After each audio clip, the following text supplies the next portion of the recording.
ऊंचे हिमालय में एक पवित्र जगह इंतजार कर रही है, केदारनाथ। बर्फ से ढकी चोटियां आसमान को छूती हैं। हवा पतली और शुद्ध है। यहाँ देवता विचरण करते हैं। यहीं कहानियां जन्म लेती हैं। सफर मुश्किल है। घुमावदार रास्ते और खड़ी चढ़ाई आपकी इच्छा शक्ति को परखते हैं। लेकिन जब आप केदारनाथ पहुंचते हैं तो आप समझ जाते हैं, यह शक्ति का स्थान है, शांति का स्थान है। केदारनाथ का मंदिर प्राचीन है।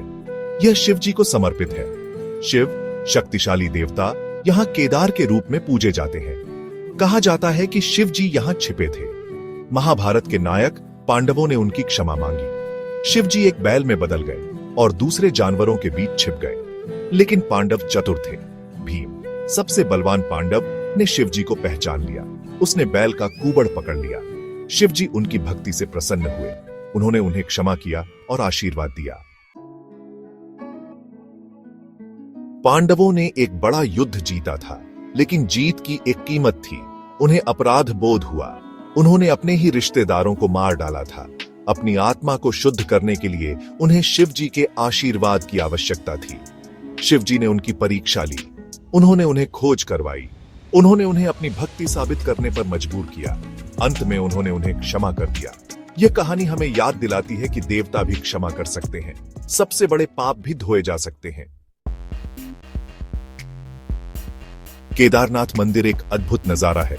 विशाल पत्थरों के स्लैब से बना यह सदियों से खड़ा है। अंदर हवा, धूप और प्रार्थना से भरी है। तीर्थयात्री फूल चढ़ाते हैं और भजन गाते हैं। वातावरण में एक अजीब सी ऊर्जा है। मंदिर की वास्तुकला अनोखी है। यह पहाड़ों की सरल सुंदरता को दर्शाता है। दीवारें मजबूत और स्थिर हैं। छत तेजी से ढलान वाली है, जिसे भारी बर्फबारी का सामना करने के लिए डिजाइन किया गया है। हर साल हजारों लोग केदारनाथ की तीर्थ यात्रा करते हैं। वे जीवन के सभी क्षेत्रों से आते हैं। अमीर और गरीब, जवान और बूढ़े, वे आशीर्वाद, क्षमा और शांति की तलाश में आते हैं। यात्रा कठिन है, लेकिन उनका विश्वास उन्हें आगे बढ़ाता है। हर कदम भक्ति का कार्य है और हर सांस एक प्रार्थना। उनके लिए केदारनाथ पहुंचना एक जीत है। केदारनाथ सिर्फ कहानियों और मंदिरों के बारे में नहीं है। यह प्रकृति की कच्ची सुंदरता के बारे में है।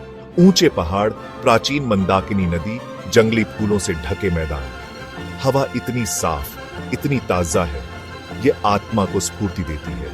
केदारनाथ में होना ईश्वर को उसके शुद्धतम रूप में अनुभव करना है। यह ब्रह्मांड में हमारे स्थान की याद दिलाता है। हम किसी बहुत बड़ी चीज का एक छोटा सा हिस्सा है। शब्द केदारनाथ के सार को कैसे पकड़ सकते हैं? पहाड़ों की खामोशी, नदी की गर्जना, तीर्थयात्रियों की आंखों में चमकता विश्वास। केदारनाथ एक अनुभव है। यह आपकी आत्मा के भीतर गहरी भावना है। यह एक अनुस्मारक है कि कुछ चीजों को समझाया नहीं जा सकता, उन्हें केवल महसूस किया जा सकता है।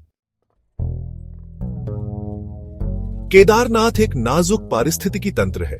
हमें इसकी पवित्रता का सम्मान करना चाहिए। हमें आने वाली पीढ़ियों के लिए इसकी सुंदरता को बनाए रखना चाहिए। आइए हम सावधान यात्री बने।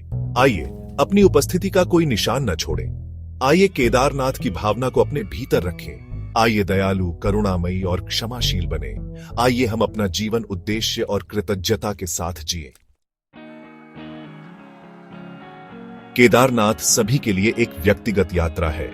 यह आपके भीतर के आत्म से जुड़ने का स्थान है, जीवन की अराजकता के बीच शांति पाने के लिए। जब आप केदारनाथ जाएं, तो पहाड़ों को सुने, नदी को सुने, सबसे महत्वपूर्ण बात, अपने दिल की सुने। केदारनाथ आपको क्या बताता है?